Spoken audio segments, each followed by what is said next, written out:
कुन्दाध्यो जैन धर्मोस्तु मंगलम। सर्वमंगल मांगल्यम सर्व कल्याण कारकम सर्व धर्मानम नम जयतु शासनम जैनम जयतु शासनम जैनम जयतु शासनम। जीवम जीवम दवम जिणवर्वसहेण चेणणे तिष्ठम देविंद विंद वंदम वंदे तम सर्वदा शिरसा।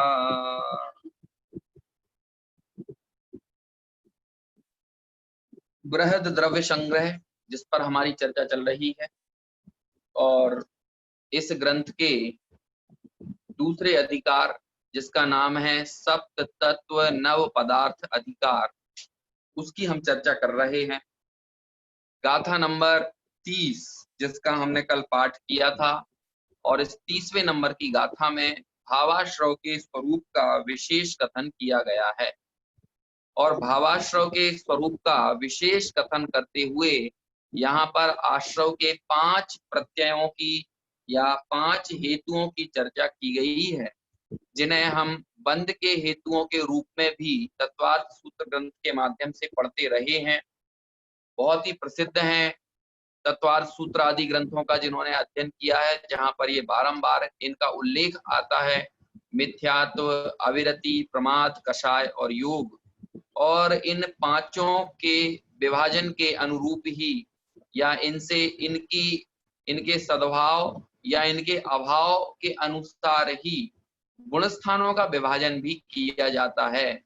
वास्तव में तो मोह और क्षोभ के कारण होने वाले जो जीव की तारतम्य रूप अवस्था है, उसको गुण स्थानों में सम्मिलित किया जाता है।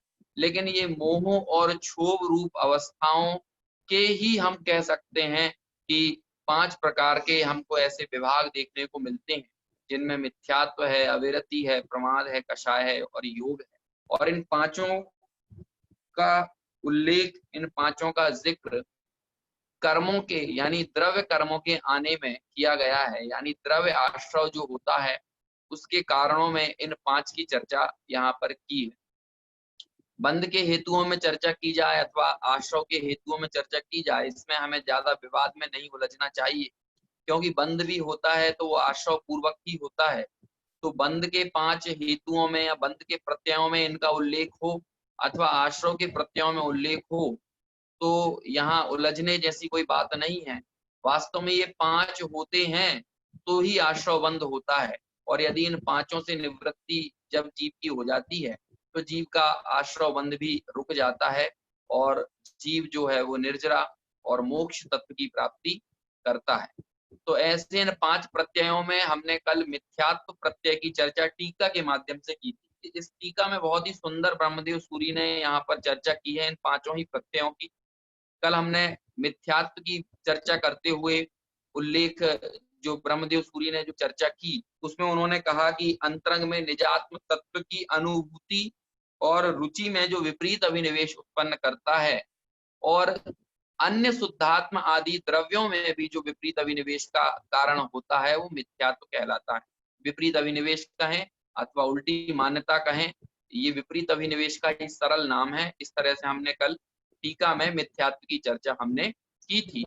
और भी बहुत सारे प्रकरण हमने कल समझे थे कि समय सार में आश्रव की बंध की चर्चा किस तरह से की है, और यहाँ आश्रव और बंध की चर्चा करने में क्या विवक्षा है, या अन्य भी जो आगम के ग्रंथों में जो बंध का स्वरूप बताया जाता है वहां पर क्या विवक्षाएं होती हैं। इस संबंध में हमने बहुत काफी विस्तार से चर्चा यथासंभव की थी, जिसमें हमने ये बात देखी कि अध्यात्म ग्रंथों की शैली यानी समय सार जैसे जो ग्रंथ हैं, अध्यात्म ग्रंथ हैं, नियम सार आदि, इनमें मना स्थिति के ऊपर जोर अधिक होता है, जबकि अन्य आगम आदि आगम की प्रमुखता वाले, आगम शैली की प्रमुखता वाले जो ग्रंथ होते हैं वहां पर वस्तु स्थिति का प्रतिपादन किया जाता है। यहाँ भी इस ग्रंथ में भी द्रव्य संग्रह में मूल गाथाओं के आधार से हम यदि पाठ पढ़ें तो वहां पर आगम की मुख्यता बहुत प्रबलता के साथ देखने को मिलती है। ऐसा नहीं है कि अध्यात्म का बिल्कुल ही उल्लेख नहीं है, लेकिन वस्तु स्थिति को बताना अधिक महत्वपूर्ण नेमी चंद्र सिद्धांति देव को जान पड़ा है। लेकिन उस आगम की बहुलता वाले इस कथन शैली के बीच भी जब ब्रह्मदेव सूर्य ने इसकी टीका की तो वो अध्यात्म के रस में डूब कर ही की। इसीलिए हमको जब इन टीकाओं के भाव को हम पढ़ते हैं और टीका में जब हम धर्म, अधर्म, पुद्गल, आकाश और काल इन द्रव्यों का कथन भी पढ़ते हैं तो वहां पर भी अध्यात्म की बात या अध्यात्म की शैली का जो पुट है वो हमको देखने को मिलता है। और वही चर्चा इन 7 तत्वों के प्रकरण में भी हमें देखने को मिल रही है, वो चर्चा यहाँ पर आ रही है। तो इस तरह आश्रव के 5 प्रत्यय में से हमने कल मिथ्यात्व जो कारण है आश्रव का उसका जिक्र किया, और वो मिथ्यात्व कितना प्रबल है और अन्य प्रत्ययों को भी वो खाद पानी देने वाला है। मतलब मिथ्यात्व यदि चला जाए तो अविरति को, प्रमाद को, कषाय को और योग को, इनको भी कहना चाहिए जो बल है, जो ताकत है वो मिलना बंद हो जाती। और जब मिथ्यात्व का सद्भाव रहता है, विपरीत अभिनिवेश रहता है, उल्टी मान्यता रहती है, तो अविरति को, प्रमाद को, कषाय को और योग को, ये भी मिथ्या दृष्टि की अविरति और सम्यक दृष्टि की अविरति में कुछ फर्क तो होगा ना। जिस तरह से मिथ्या दृष्टि की अविरति आश्रव बंध का कारण बनती है, वैसी सम्यक दृष्टि की अविरति तो कभी भी आश्रव बंध का कारण नहीं बनेगी ना। और बल्कि सम्यक दृष्टि की अविरति हो और मिथ्या दृष्टि की विरति हो, है ना, तो भी कहते हैं कि मिथ्या दृष्टि का आश्रव बंध ज्यादा है और अविरति सम्यक दृष्टि का आश्रव बंध कम है।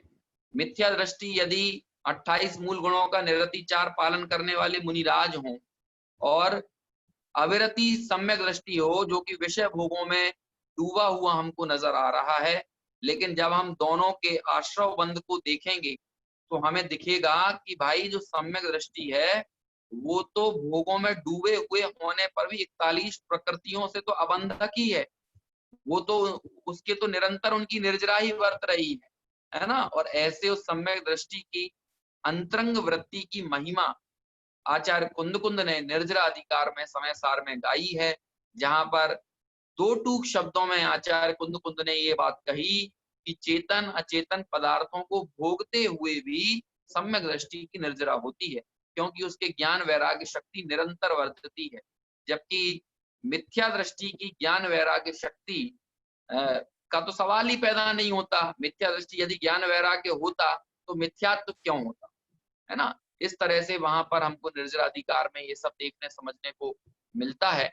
खैर वो चर्चा अभी हमें यहाँ नहीं करना है, मूल तो हमें ये बताना था कि मिथ्यात्व से किस तरह से अन्य 4 प्रत्ययों को बल मिलता है वो हमको समझना चाहिए, है ना। इसी तरह मिथ्या दृष्टि के प्रमाद में और सम्यक दृष्टि के प्रमाद में फर्क होता है। मिथ्या दृष्टि की कषायों में और सम्यक दृष्टि की कषाय में फर्क होता है। क्यों? क्योंकि सम्यक दृष्टि के अनंतानुबंधी तो नहीं रहेगी, उसकी होगी तो प्रत्यख्यान होगी, अप्रत्यख्यान होगी और संजुलन संबंधी कषाय ही होंगी। तो सम्यक मिथ्या दृष्टि का तो अनंत संसार को बढ़ाने वाली कषाय का सद्भाव होता है। और योग की चंचलता भी मिथ्या दृष्टि की और सम्यक दृष्टि की, इसमें भी फर्क देखने को हमें मिलता है और इसे हम आगम ग्रंथों से बहुत अच्छे से समझ सकते हैं। तो कुल मिलाकर मिथ्यात्व का के सद्भाव में अन्य चारों प्रत्ययों को कितनी ताकत मिलती है। देखिए वो 4 संख्या में है और मिथ्यात्व अकेला है, तो कोई 4 हो और एक हो तो इससे कोई ये नहीं कि बहुमत वाले ताकतवर हो गए, है ना। अपने लोक में तो, लोकतंत्र में, समाज में तो बहुमत की सत्ता चलती है, लेकिन यहाँ पर आश्रवबंध में बहुमत की सत्ता नहीं चलती है कि भाई वो कहने लगे कि अविरति, प्रमाद, कषाय और योग हम तो 4 हैं तो हम 4 ज्यादा बलवान हैं और मिथ्यात्व तो अकेला है, बेतारा निहत्ता है, मिथ्यात्व निरीह है। तो कहते हैं मिथ्यात्व निहत्ता या निरीह नहीं है, है ना। वास्तव में तो इन चारों को भी जो बल देने वाला है वो मिथ्यात्व ही है। और मिथ्यात्व ना हो और अन्य चार हों तो ये जीव ना चाहते हुए भी मोक्ष की ओर ही गमन करेगा। क्यों? आपको सम्यक दर्शन हो गया, मिथ्यात्व का अभाव हो गया, फिर ये ना भी चाहे कि अब हमें मोक्ष नहीं जाना है, तो भी कहते हैं कि भाई तेरा यदि मिथ्यात्व गया है तो तू अर्ध पुद्गल परावर्तन से ज्यादा संसार में नहीं रह सकता। अब तो तेरे को ये विकल्प नहीं है कि तू मोक्ष जाना चाहे कि ना चाहे, तेरा संसार अनंत संसार इतना ही रह गया है ना। और कितना रह गया है? तो कहते हैं अर्ध पुद्गल परावर्तन। अर्ध पुद्गल परावर्तन में भी यद्यपि बहुत काल होता है, लेकिन अनंत अनंत पंच परावर्तन के सामने उस पुद्गल परावर्तन को चुल्लू भर ही समझना चाहिए। इस तरह से मिथ्यात्व का जो ताकत है, मिथ्यात्व की जो जोर है, वो हमको समझना चाहिए। टोडरमल जी साहब ने, है ना, मोक्ष मार्ग प्रकाशक के चतुर्थ अधिकार में इस मिथ्या दर्शन, मिथ्या ज्ञान, मिथ्या चारित्र की प्रवृत्ति पर बहुत लिखा है। हमको तो इस मिथ्यात्व की प्रवृत्ति को वहां से समझना चाहिए कि किस तरह से ये मिथ्यात्व, है ना, उल्टी मान्यता, भ्रम, ये कितना भयंकर है और उस भ्रम के कारण कितना दुख है। और आखिर में टोडरमल जी ने सार रूप में एक पंक्ति कह दी कि जिसे भ्रम जनित दुख को दूर करने का उपाय भ्रम दूर करना ही है, और कोई दूसरा उपाय नहीं है। जो दुख भ्रम से पैदा हुए हैं वो भ्रम के दूर होने पर ही जा सकते हैं। इस तरह से वहां पर हमको चर्चा देखने को मिलती है। ऐसी हमने मिथ्यात्व की कल चर्चा की और थोड़ी हमने आज भी इसकी चर्चा की। इस तरह हमें समझना चाहिए, और जिस रीति से मिथ्यात्व का अभाव हो वो उद्यम करने में प्रमादी नहीं होना चाहिए। यहाँ प्रमादी होने का मतलब ये वाला प्रमाद नहीं है, बल्कि अनुद्यमी नहीं होना चाहिए, अनुत्साही नहीं होना चाहिए, अरुचिवंत नहीं होना चाहिए। अनुत्साह, रुचि के ना होने, इन सब के लिए भी प्रमाद शब्द का प्रयोग किया जाता है। इस तरह से हमें अनुत्साह नहीं बरतना चाहिए।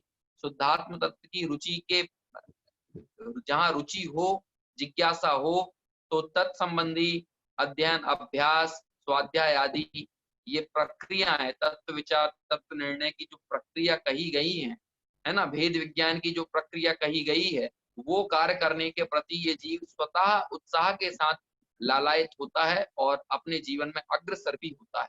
वास्तव में ये भाव इस बात को समझने के लिए ही है कि दुख का कारण भोग का होना अथवा भोग का जाना, संयोगों का मिलना या संयोगों का चला जाना नहीं, बल्कि भ्रम, उल्टी मान्यता या विपरीत अभिनिवेश ही है, और यही दुख का मूल कारण है। इसलिए जिस जिस प्रकार से हो, दुख के इस मूल कारण के अभाव करने के प्रति हमको सजग रहना, सतर्क रहना अत्यंत आवश्यक। इस तरह से हमने कल मिथ्यात्व की या मिथ्यात्व प्रत्यय की चर्चा की। अब अगला जो प्रत्यय है उसका नाम है अविरति। अब देखिए, सामान्य में तो हम अविरति को इतना ही समझते हैं, है ना, कि व्रतों का होना वो विरति है और व्रतों का ना होना वो अविरति है। लेकिन मोक्ष मार्ग में अविरति और विरति का संबंध बाह्य व्रताधिक से नहीं है, बल्कि आंतरिक मग्नता से, स्वरूप के प्रति मग्नता का बढ़ना, वो ही वास्तव में विरति का परिचायक है। अंतर के प्रति मग्न होना और बाहर से आसक्ति का घटना, और वो आसक्ति का घटना तब संभव है जब कषायों का उपशम या क्षय हो, है ना। तो इसलिए एक देश व्रति का संबंध बाहर में अणुव्रत लेने से नहीं, बल्कि अप्रत्यक्षानावरण कषाय के उपशम अथवा क्षय से ही अविरति का संबंध हमको जानना, मतलब अविरति और विरति का, एक देश व्रत का संबंध जानना चाहिए। इसी तरह कोई महाव्रत बाहर में धारण कर ले, क्यों? क्योंकि मिथ्या दृष्टि भी निरतिचार महाव्रतों का 28 मूल गुणों का पालन करने वाला हो सकता है। चौथे गुण स्थान वाला अविरत सम्यक दृष्टि भी महाव्रतों का पालन करने वाला हो सकता है। कोई चतुर्थ गुण स्थानवर्ती भी मुनिराज हो सकते हैं, लेकिन बाहर में तो महाव्रती हैं, लेकिन उनकी कषायों को देखा जाए, कषायों के सद्भाव और अभाव को देखा जाए, तो वे वास्तव में अविरत सम्यक दृष्टि नाम के चौथे गुण स्थान में। तो विरति और अविरति का संबंध भी अंतर की मग्नता बढ़ने और बाहर में कषायों के घटने से ही है। इसे कोई बाहर से ना ले, कोई कहे कि बाहर में तो हमको सकल संयमी दिख रहे हैं प्रत्यक्ष, तो ये तो इनके तो विरति है या नहीं है? तो कहते हैं नहीं है। क्यों? क्योंकि अंतर में कसाय की कितनी सद्भाव है, इस बात से विरति और अविरति का संबंध है। यदि आपके 3 कसाय चौकड़ी का सद्भाव है तो अब अविरत सम्यक दृष्टि ही हो। यदि आपको 2 कसाय चौकड़ी का अभाव है ना, यानी कि प्रत्यक्षानावरण और संजुलन कषाय का उदय है और अनंतानुबंधी और अप्रत्यक्षानावरण का उपशम या क्षय है, तब आप भले ही आपके महाव्रत बाहर में क्यों ना हो, लेकिन तब भी आप एक देश वृत्ति यानी देश वृत्ति नाम के 5 गुण स्थान में ही माने जाएंगे। और यदि चारों कसायों का सद्भाव है और बाहर में आपके महाव्रत भी दिख रहे हैं, तो भी कहते हैं भैया मिथ्या दृष्टि नाम के पहले गुण स्थान वर्ती कहलाओगे। और ऐसे उस जीव के मिथ्यात्व भी है, अविरति भी है, प्रमाद भी, कसाय भी और योग भी। तो बाहर से संबंध नहीं है, बल्कि अंदर से इसका संबंध हमको जानना चाहिए। उपचार से ये भी कह दिया जाता है कि बाहर में मूल गुण और उत्तर गुणों में, है ना, जो दोष लगते हैं, उन दोषों का परिहार जब हुआ उसको भी अविरति या विरति कहने में आता है। अविरति के कारण दोष लगते हैं और विरति होने पर ये दोष हटते हैं, लेकिन वास्तव में इसका संबंध अंतरंग की मग्नता से है। और ये उल्लेख ब्रह्मदेव सूरी ने अपनी इस टीका में भी किया है। देखिए मैं पढ़ता हूं, पहले ब्रह्मदेव सूरी के शब्दों को ही पढ़ता हूं और फिर इस बात पर हम चर्चा करेंगे कि अंतरंग में निज परमात्म स्वरूप की भावना से उत्पन्न परम सुखामृत में जो रति यानी लीनता, कहाँ लीनता होना और कहाँ लीनता नहीं होना, लीनता कहें मग्नता कहें, है ना, एक ही बात है। अंतरंग में निज परमात्म स्वरूप की भावना से उत्पन्न परम सुखामृत में, ये वाला शब्द, इस तरह की पंक्तियां अनेकों बार हमको पूर्व में भी टीका में पढ़ने को मिली हैं कि निज, ये भावना शब्द तो इतना आया है इस द्रव्य संग्रह की टीका में कि मुझे लगता है कि सैकड़ों बार आया है ना। आप यदि काउंट करने बैठे तो 100 बार से ज्यादा आपको भावना शब्द मिलेगा। भावना शब्द का बल क्या है, भावना की प्रचुरता क्या है, भावना का महत्व क्या है, ये हमको यहाँ समझ में आए कि परम सुखामृत में रति, रति किस में है? रति है सौख्य में, है ना। प्रीति किस में है? मग्नता किस में है? लीनता किस में है? सौख्य में। लेकिन वो सौख्य जन्मा कहां से है? कहां से जन्मा है? आनंद का वेदन तो लूट रही है पर्याय, लेकिन वो पर्याय में जो आनंद आया, वो सुखामृत आया, वो सुखामृत आया कहां से? तो कहते हैं कि अंतरंग में निज परमात्म तत्व की भावना से ही वो उत्पन्न हुआ है। भावना, भाना, ये भावना कोरी वो वाली भावना नहीं है कि साहब हमारी दान देने की भावना तो बहुत है ना, अब देना बहना कुछ नहीं है लेकिन दान देने की भावना है, तो वो भावना एक अलग चीज होती है। ये तो भावना मतलब उसमें ही डूबना, उसमें उसके अलावा दूसरी कोई चीज रुचिकर ना लगना, ऐसी ऐसी भावना का की यहाँ पर बात की है। समझ में आया ना?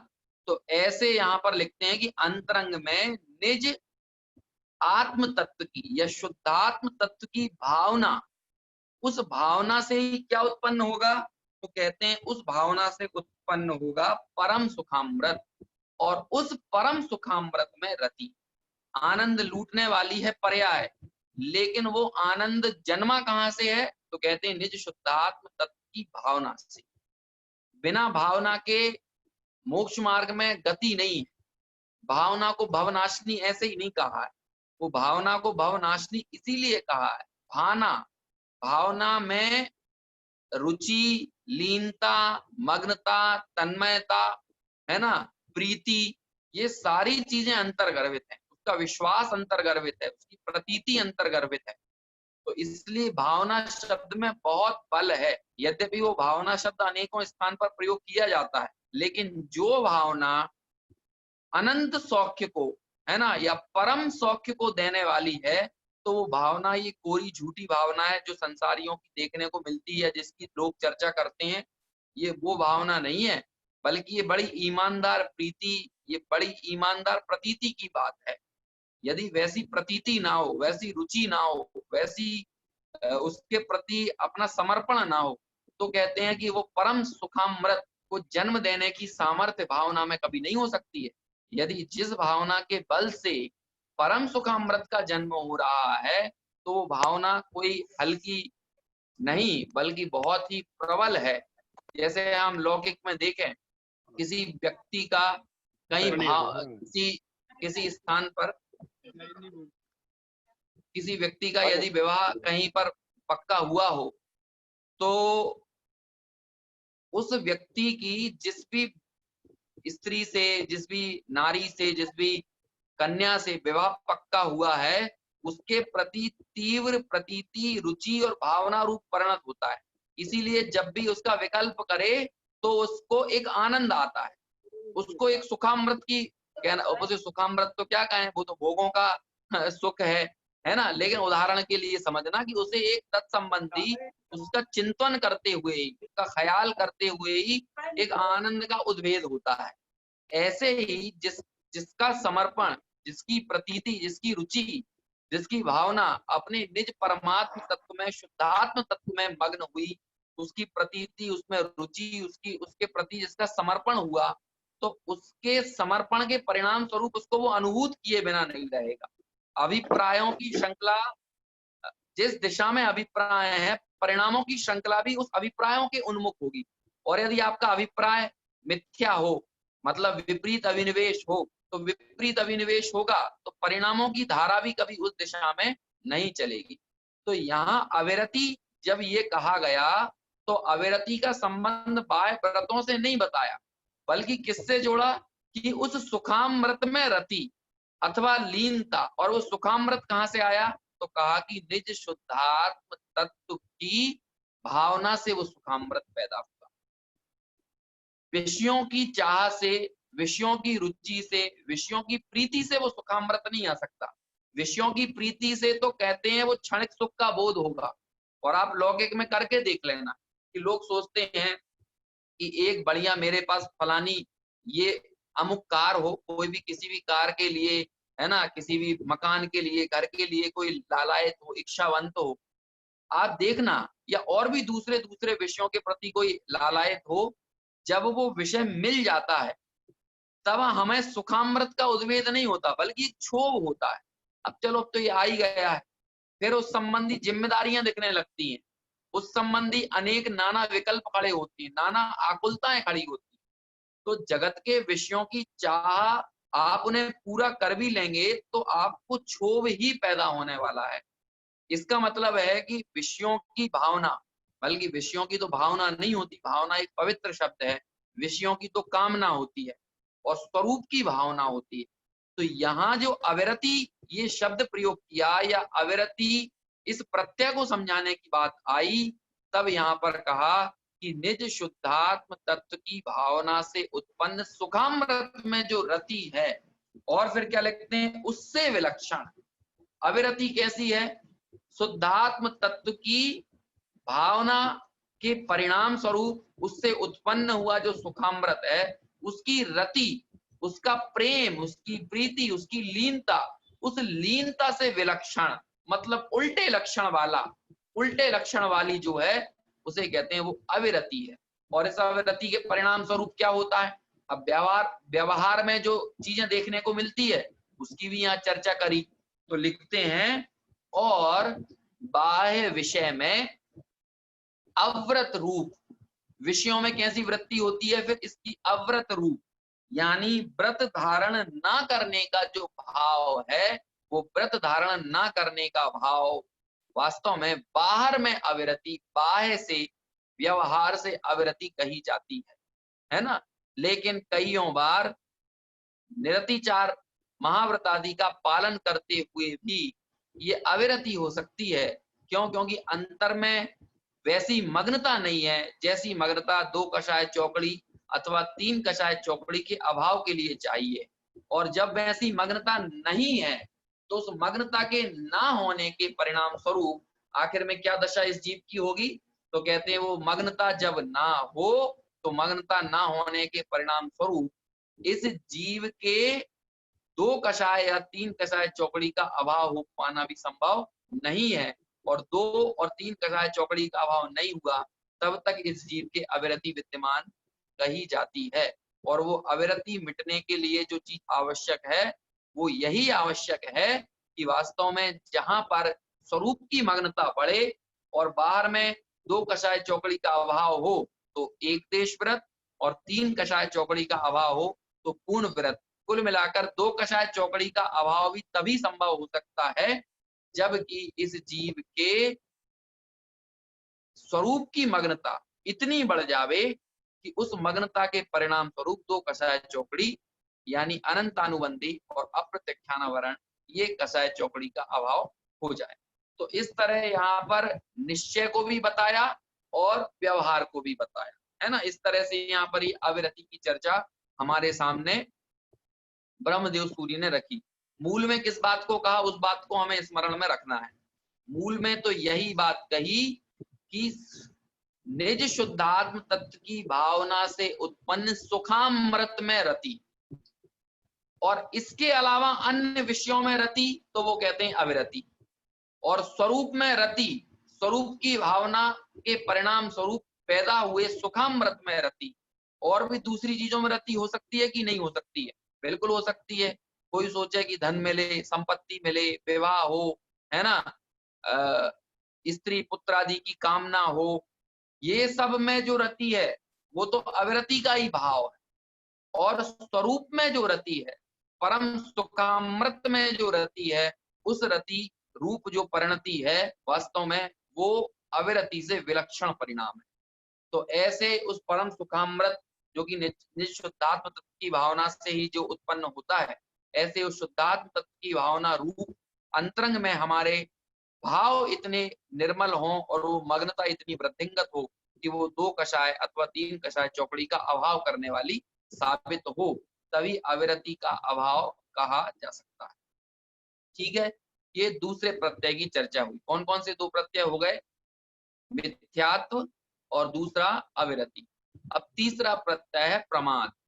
अब इस प्रमाद के संबंध में आपको अनेक स्थानों पर अनेक प्रकार के कथन प्राप्त होंगे, लेकिन यहाँ जो प्रमाद की चर्चा है ये बड़ी, इसे हम कह सकते हैं कि अव्याप्ति, अतिव्याप्ति और असंभव, ये 3 प्रकार के जो दोष होते हैं किसी भी लक्षण को बनाने से पहले, जो 3 दोषों का परिहार किया जाता है कि लक्ष्य का जब हम किसी लक्षण कोई लक्षण बनाए तो उसमें अव्याप्ति दोष, अतिव्याप्ति दोष और असंभव दोष नहीं होना चाहिए।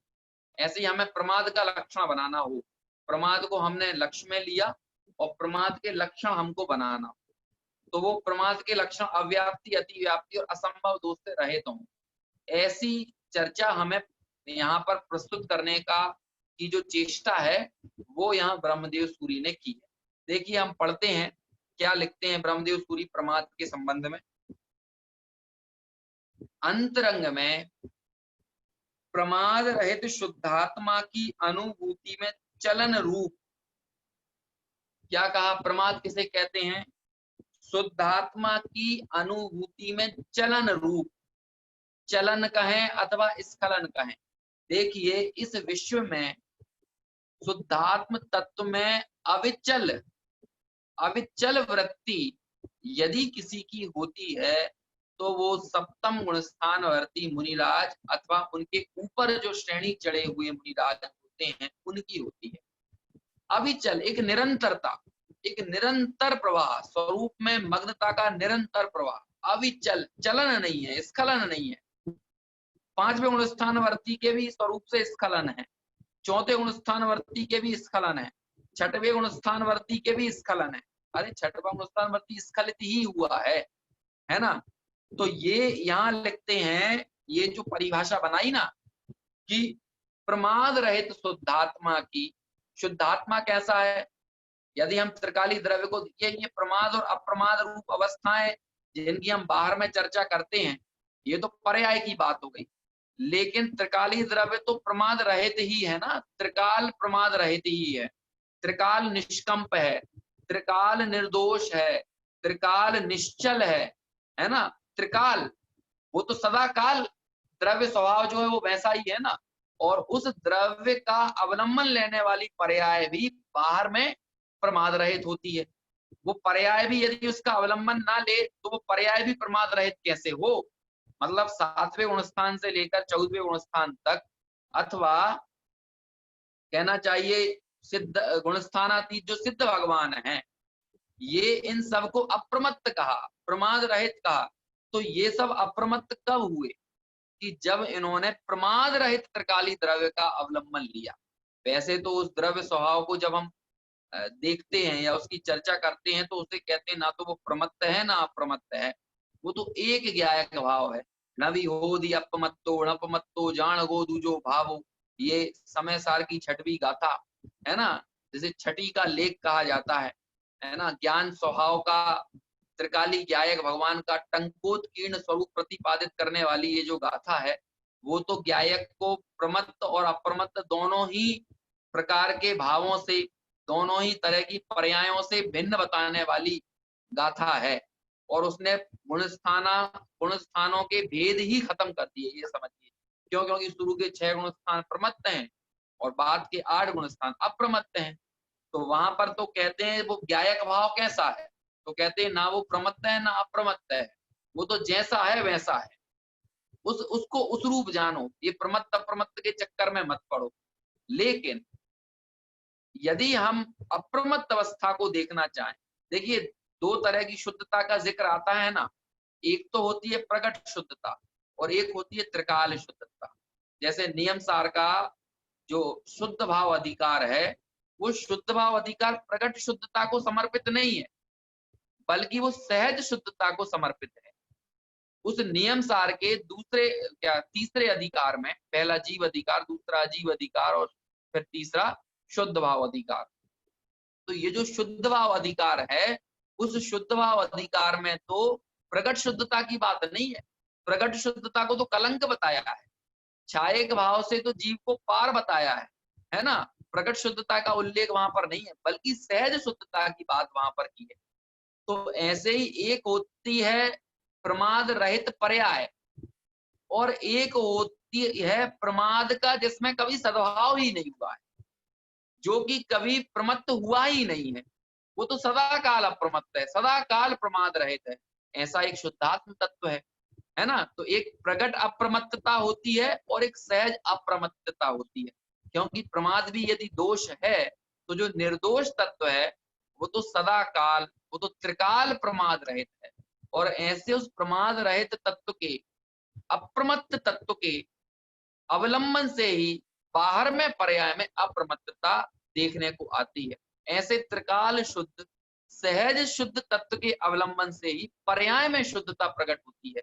ऐसे ही उस सदा काल प्रमाद रहित तत्व के अवलंबन से ही बाहर में अप्रमत्त दशा प्रकट होती है।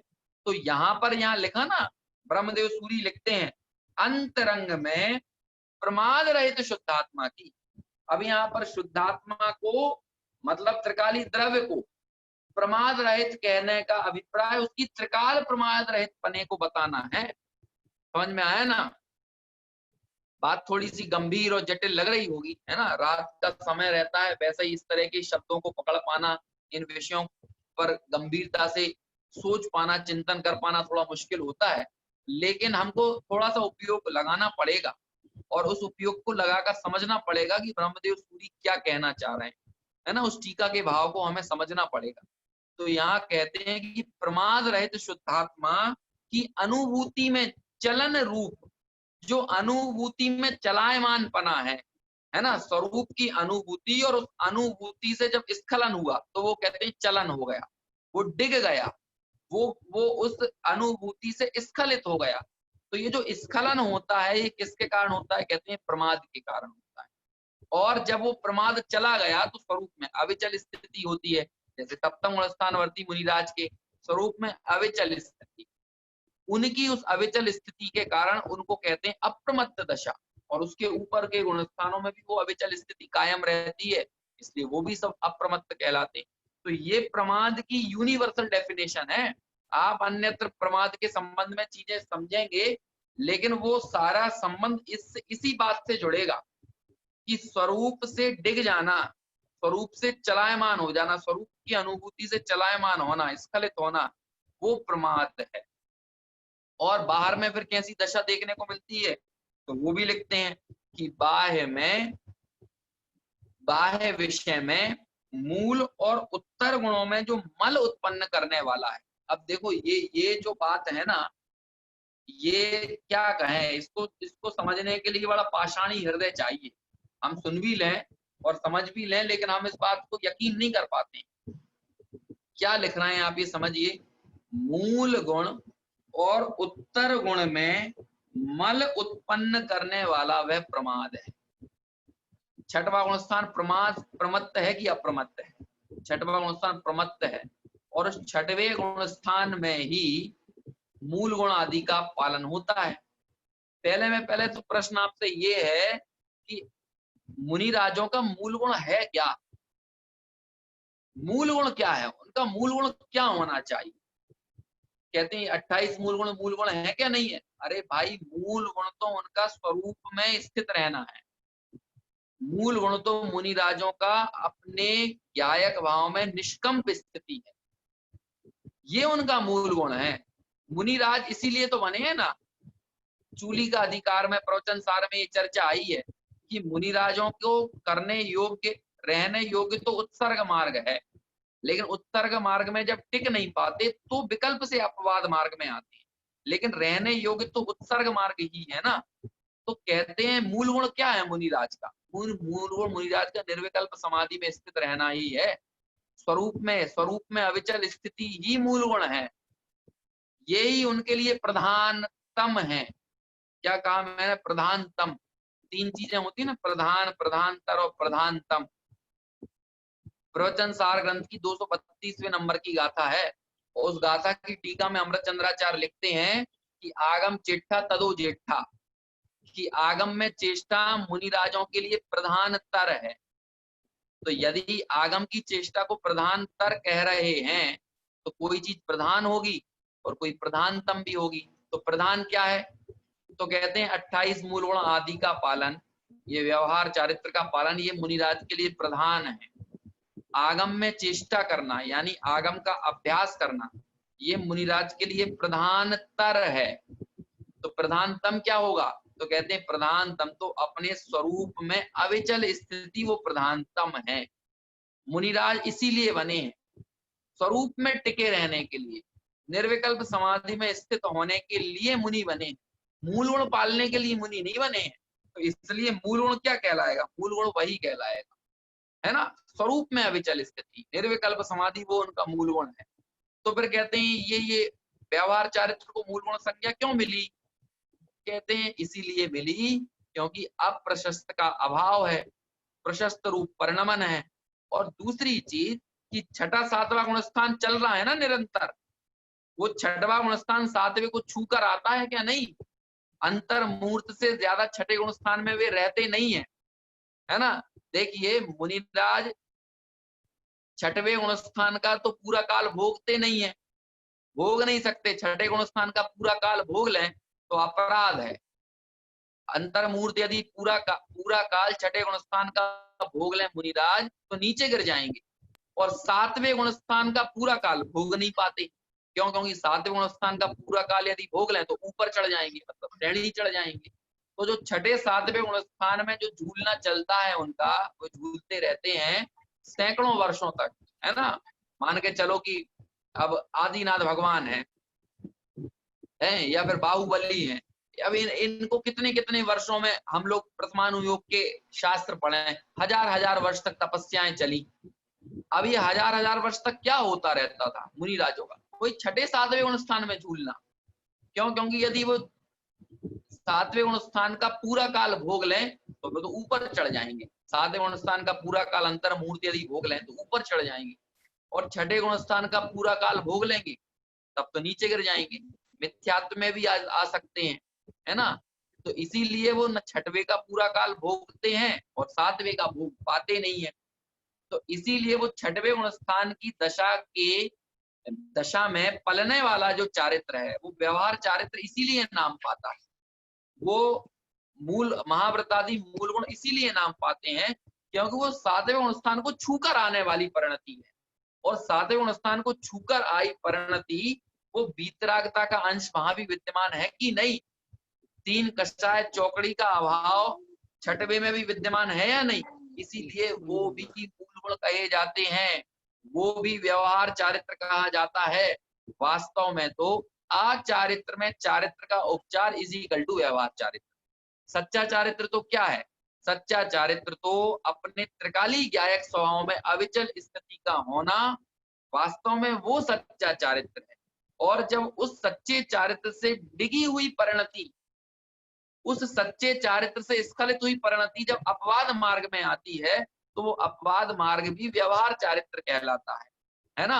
उसको भी चारित्र संज्ञा प्राप्त होती है, उसे भी मूल गुण कहा जाता है। लेकिन मूल गुण तो मुनिराज का अपने स्वरूप में रहना ही है, इसे हमें समझना चाहिए।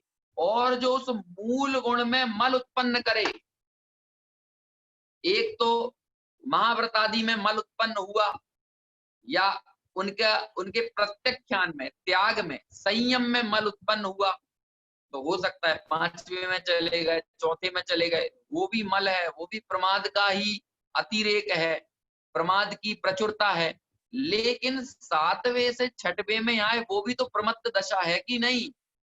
तो वो यदि प्रमत्त है तो कहते हैं वो भी मल है। क्यों? क्योंकि वो मूल गुण चारित्र का मल है। गुरुदेव श्री जब इस पर जोर देते थे ना, तो ये बल था, आगम का बल था गुरुदेव का। लोग कहते हैं गुरुदेव अतिरेक कर दिया करते थे, अरे भाई अतिरेक नहीं करते थे, बल्कि इसको बात यहाँ आगम से, आचार्यों ने जो बात कही है वहां से वो बात करते थे। तब वे कहते थे कि वो मल क्यों है। ये मूल आचार्यों की बात है, ये कोई हमारी आपकी ये व्यक्तिगत पर्सनल किसी के घर की बात नहीं है ना। इसलिए मूल गुणों को मल कहा। क्यों? क्योंकि वो प्रमत्त, यानी प्रमाद ने मल पैदा करने का काम किया ना मूल गुण में। मतलब स्वरूप की अविचल स्थिति में से स्खलन वो बिना मल के तो नहीं हो सकता। मल कहें, दोष कहें, है ना, बिना दोष के तो नहीं हो सकता। मुनिराज के लिए रहने लायक तो क्या है? स्वरूप में स्थित रहना ही उनके लिए वास्तव में उपादेय है। तभी तो ये हम नहीं कहते भाई, ये तो अमृतचंद्राचार्य कहते हैं, यद्यपि मैं तो शुद्ध बुद्ध चैतन्य मूर्ति हूं, फिर भी परिणति मलिन हुई है मोह उदय से। सातवें गुण स्थान से छठवें में आए मतलब परिणति मलिन हुई, और वो काय से मलिन हुई? मोह उदय से। तो मोह मल है कि मोह अमृत है? चारित्र मोहनीय, अरे चारित्र मोहनीय भी क्या, संजुलन कषाय के तीव्र उदय को मल कहा, और संजुलन कषाय का मंद उदय जो सप्तम गुण स्थान है और स्वरूप में अविचल स्थिति है, उसको उन्होंने उपादेय कहा। और उसे कहा कि वास्तव में मैं तो उस परम विशुद्धि की भावना के लिए इस समय सार की आत्मख्याति नामक व्याख्या लिख रहा हूँ। मतलब वास्तव में उसी सप्तम गुण स्थान की प्राप्ति हो, वहीं टिका रहूं। ये छठवें गुण स्थान में तो भट्टी की तरह जलना हो रहा है।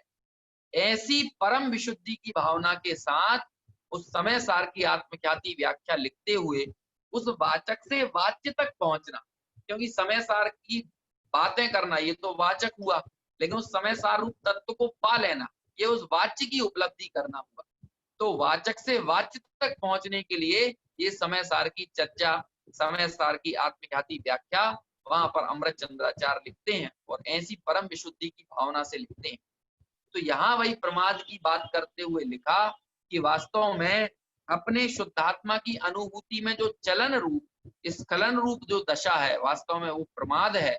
और बाहर में उस प्रमाद के कारण क्या होता है? तो कहते हैं बाहर में मूल और उत्तर गुणों में मल उत्पन्न होता है।